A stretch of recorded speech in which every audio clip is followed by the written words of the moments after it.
The JFK 35 podcast is produced by the JFK Library Foundation and made possible with the help of a generous grant from the Blanche and Irving Laurie Foundation. And the plane landed.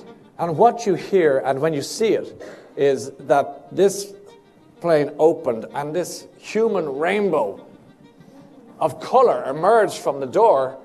And anyone who says that they saw him will say, his teeth, his hair, his eyes. Hours after delivering his Ich bin ein Berliner speech, President John F. Kennedy boarded a plane, flew 2 hours, and landed in Dublin Airport. It was not his first visit to Ireland, but it would be the most meaningful. It is strange that so many years could pass and so many generations pass, and still some of us who came on this trip could come home and here to Ireland and feel ourselves at home, and not feel ourselves in a strange country, but feel ourselves among neighbors. I'm Jamie Richardson, and up next, we'll follow JFK around the Emerald Isle and hear about the impact of his travels on him personally and on the country where his great-grandparents emigrated from. And let us begin Episode 4, A Homecoming. All this will not be finished in the first 100 days, nor will it be finished in the first 1,000 days, nor in the life of this administration, nor even perhaps in our lifetime on this planet. But let us begin.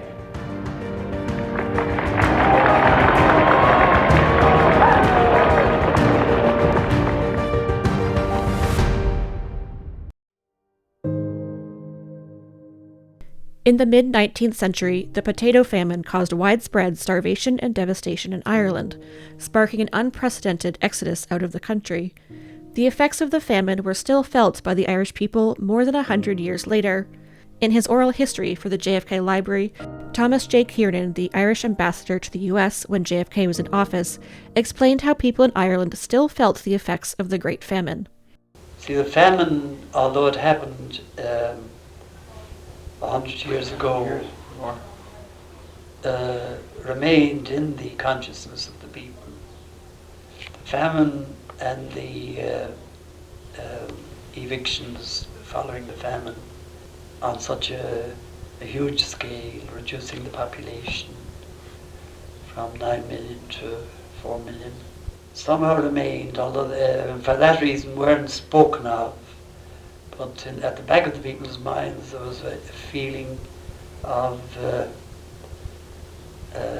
failure. The famine spelled failure. But JFK's trip would be a turning point from that sense of failure. His election as the first Irish Catholic to the presidency of the United States was a significant milestone, and he became the first sitting U.S. president to visit Ireland. Colm Tóibín, Irish author and journalist, was there with his father when President Kennedy visited. In 2013 at the JFK Library, he described that moment. He took me out of school so I could witness history. It was when John Fitzgerald Kennedy came back to Wexford as President of the United States. His great-grandfather had left County Wexford, and we were from Wexford. And we stood on the quays in Wexford town, and we watched him. And it was an amazing moment. It was a hugely inspiring moment for all of us. It mattered enormously, and I think it changed our country in many ways. It let us know that anything was possible. It was a technicolor moment as the larger-than-life president stepped off the plane into a rainy day in Dublin. Ryan Tubridy, late-night host and author of 2 books on Kennedy's visit, set the scene in a forum at the JFK Library in 2017. It's freezing, and the plane landed. And what you hear, and when you see it, is that this plane opened and this human rainbow of color emerged from the door, and anyone who says that they saw him will say, his teeth, his hair, his eyes. You know, I said, that sounds like a human being to me, but they were different teeth and eyes and hair, and he emerged like Oz came to Kansas. Mm-hmm. You know, and he came out and everyone, good God, look at that. Rock star, Hollywood, but yet president. And he was ours. He was Irish, Catholic. Who would have thought? When Ambassador Kiernan had first discussed the trip with Kennedy, he'd assumed he would want a break from the intense schedule he would have in his trip to Germany, where he'd travel to 6 cities in 3 days. But JFK wouldn't have that. He reacted at once to that rather sharply and said, I don't want to rest in Ireland. I want to go around and meet people. I want to meet plenty of people. I don't want to stay in Dublin. I don't want too many official receptions. I don't want any of the stuffed church arrangements. If you can avoid it, just to meet people. And that's what he did. In a trip that lasted just under 70 hours, JFK crisscrossed the country, where people crowded motorcade routes to see the president. The Kennedy wit was out in full display, joking about the size of his family in the U.S. and Irish Americans in Boston. There is an impression in Washington that there are no Kennedys left in Ireland, that they're all in Washington. And so I wonder if there are any Kennedys in this audience. Could you hold up your hand and so I can see? Well, I'm glad to see a few cousins who didn't catch the boat. We're glad to. Made good. I wonder if you could perhaps let me know how many of you here have a relative in America who you'd admit to, if you'd hold up your hand. I don't know what it is about you that causes me to think that nearly everybody in Boston comes from Galway. And JFK's poetic side came out as well. He was no stranger to quote verse or literature in his speeches, and he incorporated Irish poetry and song in his remarks around the country. In what would later become a poignant moment, he quoted Come Back to Erin, a song about a person who misses their sweetheart who had left Ireland. Last night somebody sang a song which says the words of which I'm sure you know. Come back to Erin, Mavourneen. Come back, Aroon, to the land of thy birth. Come with the shamrock in the springtime, Mavourneen. This is not the land of my birth, but it's the land for which I hold the greatest affection. And I certainly will come back in the springtime. Thank you. Though JFK would not return to Ireland, he carried fond memories of the trip with him when he returned to Washington. To learn more about where he went and what he did, I'm happy to speak with Dr. Catherine Healy. Catherine is the historian in residence at EPIC, the Irish Emigration Museum in Dublin, and recently created an exhibit on JFK's trip. Catherine, thanks for being here. Thank you for having me, Jamie. So JFK's 1963 visit to Ireland was a milestone for him personally and for the nation, but the story began a long time before that in 1963. All of his great-grandparents emigrated from Ireland to the U.S. What caused that? Sure. They would have emigrated in famine times. The Great Famine that hit this country in the 1840s saw over 1 million leave Irish shores, most of them going to America, and Kennedy's ancestors were among them, Patrick Kennedy and Bridget Murphy, both settling in Boston in the 1940s, and his maternal great-grandparents who Thomas Fitzgerald and Rosanna Cox. So Kennedy in many ways is the closing of a chapter that begins with the Great Famine. And how close a relationship did JFK and his family have to Ireland prior to this visit? What did he know of kind of the old country growing up? He would have been aware of he spoke of the discrimination that would have been faced by Irish Catholic immigrants in previous decades. And of course, that continued in his own lifetime. His own life was possibly not affected to the same extent as a privileged white man living on the East Coast, but there was a basic affection there for Ireland. He visited Ireland before his 1963 visit and met some of his relatives there, but I suppose it was a sentimental kind of connection rather than anything more solid. And in many ways, his coming here as president was a turning point in his identification to Irishness, and that was something that was discussed by diplomats at the time, the significance of his time here in strengthening his connections to Ireland. And when did JFK make the decision to go to Ireland? Was there any resistance from advisors about going? He was just coming off of Berlin, which is such an important kind of Cold War international relations visit. Sure, yeah. I suppose, yeah, there were sensitivities, I suppose, about the length of time that was being proposed for this Irish trip. I suppose to take you back to how the conversation started, you had Thomas J. Kiernan in Washington at the time as the Irish ambassador, and he made it keen from the beginning of Kennedy's presidency that he'd be very welcome to visit. And there were all sorts of efforts made to strengthen the relationship with Kennedy. There was a Kennedy coat of arms presented to him on St. Patrick's Day in '61, and Kiernan and Kennedy did get on quite well. And it was Kennedy himself who raised the possibility of an Irish trip, but he was conscious again that it would need to probably be combined with a number of other stops to justify it. So yeah, an official invite was issued on the back of that, and as you say, he arrived in Ireland on the very same day that he made that famous benign Berliner speech in West Berlin. And this seems kind of like a fun trip, as you kind of alluded to before. But was there any political or strategic motivations behind the trip as well? There was talk in the American press at the time that this was a very deliberate ploy, I suppose, to shore up support for a potential second presidential campaign among Irish American voters. I mean, some of his advisors felt that he had as many Irish American votes as he needed at this point in time. I think it primarily was, I suppose, a personal journey for Kennedy, but there are politically significant moments interspersed in his appearances. His address to the joint houses of the Oireachtas, or the Irish Parliament, being a particularly important one. Kennedy is keen to encourage Ireland to become a little bit more interventionist, potentially in its foreign policy, and to join in the fight against communism. There are frequent references to the Cold War in that speech at the Oireachtas. Ireland is, of course, a neutral country.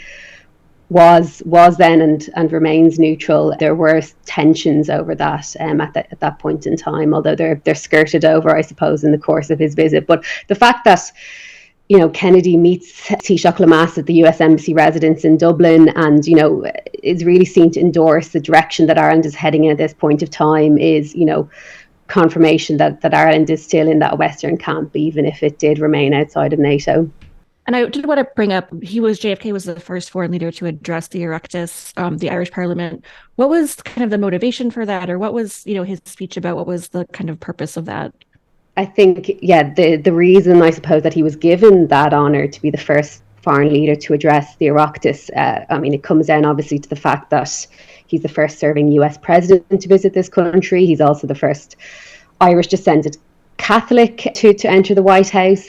And that speech is a very significant moment in Irish-US relations. You have to bear in mind that, by 1963, Ireland is a changing country. You've got a new economic policy opening up the island to free trade, protectionism being abandoned. Ireland is becoming increasingly internationalist in its outlook. And Kennedy really commends the strides that have been made since independence. He talks about the peaceful revolution that has been undertaken in the decades preceding his visit, and the impressiveness that Ireland has stuck to its old cultural values in doing so. It's a speech that goes down very well with politicians in Dublin at the time. And you kind of mentioned that Ireland's kind of changing at this point. So JFK obviously grew up lots of privilege on the East Coast, as you mentioned. He was president of the United States. What was kind of the country that he was seeing and traveling around at this point?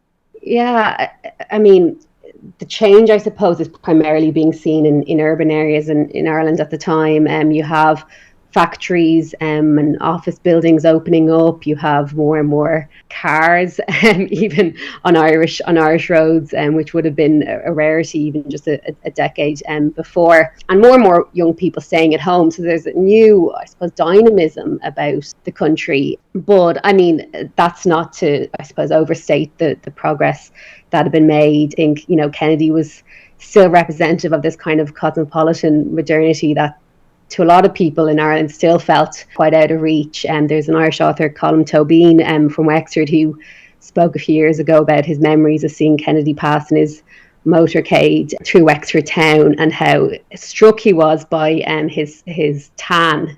You'd never seen a man so tanned before. It was before the days of Irish package holidays to Spain. So I suppose there was that binary feeling of he's one of us, and yet he's also what we aspire to be. And So just looking at photos and film footage at the archives here at the JFK Library, you see the size and enthusiasm of the crowds. There's just people all along the way just so excited, and JFK himself seems so happy. Can you explain kind of the significance of his visit for the Irish people at the time? I think the fact that Kennedy comes from famine stock on both sides of his family, and that he is ascended to the highest office in the land, it's a celebration of the success of the Irish diaspora, this visit is. And yeah, I suppose it's a mirror of how well the Irish have done abroad. And as you say, Jamie, you can see that excitement and the sense of occasion in those photos so clearly. But I suppose, yeah, there were cracks that needed to be covered up over the course of these few days. All the same, the motorcade route that Kennedy would have gone through in Dublin would have been just a few streets away from, tenements in Dublin's inner city in which thousands of people lived in pretty acute poverty, and 2 tenement buildings had collapsed in the weeks prior to his visit. 4 people had died. So there's, I suppose, the sense of celebration, but at the same time there's, I suppose, a more complex story of the transition that Ireland is going through at this point in time. And he went to a number of cities around the country and participated in all kinds of different events. Was there one stop that was more significant that stands out for you as you were researching the trip? Yeah, I suppose the emotional pinnacle would have been his time in Wexford. He went to visit his ancestral homestead in Dunganstown, where he still had distant relatives, and he had an afternoon tea party there, and the photos of that family reunion were printed on the front covers of newspapers across the States and across Britain too. So I think that was probably the most personally meaningful moment for him. But also he was particularly struck by his visit to Arbor Hill, which is a site strongly connected to Ireland's struggle for independence, where the leaders of the 1916 Rising are buried. And while he was there, he witnessed a guard of honour by Irish cadets, and he described it as the finest honour guard he'd ever seen. He actually requested footage of that drill when he returned to the States, and the newest class of cadets went to Arlington to stand guard at his grave when he sadly was killed just a few months after this visit. And has there been any sort of visit or moment in the 60 years since that's taken such a hold of Ireland, or where does JFK's visit stand all these decades later? I think in terms of US presidential visits, Kennedy is still the one that remembered most widely, even with the exhibition that we have now at EPIC, the Irish Emigration Museum.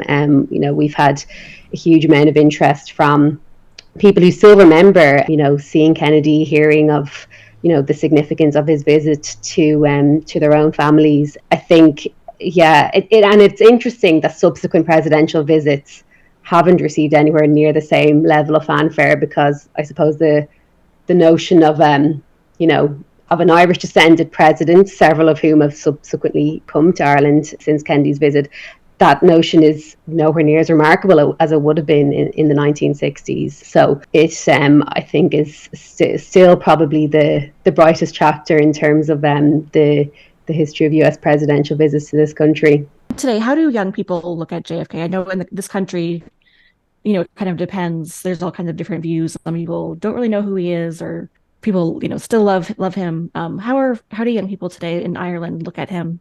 I think he's very well regarded among, I suppose, more politically aware Irish people. I think particularly his record on civil rights is something that has stood the test of time, and which a lot of people would still look up to, I suppose, as a model of political leadership. And I think also the lived memory of his connection to Ireland and what it meant to people of that generation. I think those stories are passed down through the generations. My own friends in their early 30s remember hearing stories of the Kennedy visit from their grandparents. So he's a part of Irish folklore, but he's also, I suppose, a political inspiration as well to younger people still.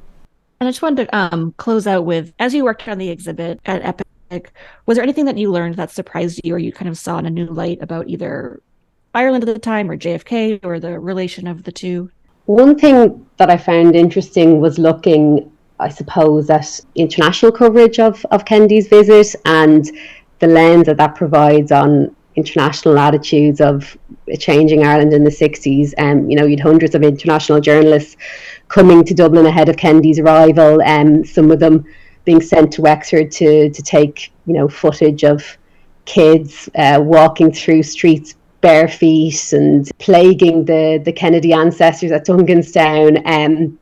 And the coverage is carefully monitored by Irish embassies overseas, seen as a real test of feeling towards pretty newly established Irish Free State. And yet the stereotypes come through in a lot of coverage. But there's also a clear sense that this is a country in transition too. So that it provides a really interesting window, I suppose, on that side too.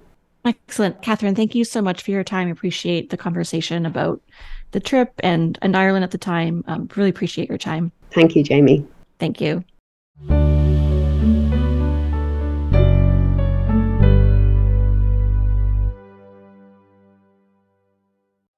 During his address to the Irish Parliament, President Kennedy promised a new, stronger relationship and called on the country to play a role in world peace. A great Irish poet once wrote, "I believe profoundly in the future of Ireland, that this is an isle of destiny, that destiny will be glorious, and that when our hour is come, we will have something to give to the world. My friends, Ireland's hour has come. You have something to give to the world, and that is a future of peace with freedom." Next time on Let Us Begin, we discuss how 60 years later the U.S. relationship has grown since 1963 and whether both countries lived up to the ideals set forth by the president during his visit.